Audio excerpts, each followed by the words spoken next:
Hi there! In this video, I will give you a quick guide on how you can withdraw cash on Revolut. So please listen carefully to each step that I will be explaining because I will describe everything clearly so you can follow along even if your screen looks different. So before starting, make sure that you have the correct plan or version that supports this feature so you will have full access to everything you need.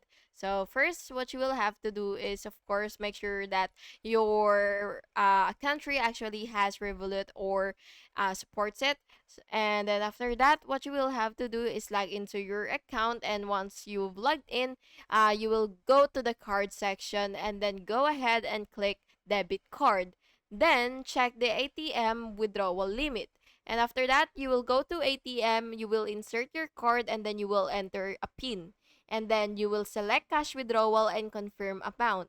And after all that, you will just have to take the cash and then the app will show transaction confirmation. And that's just it.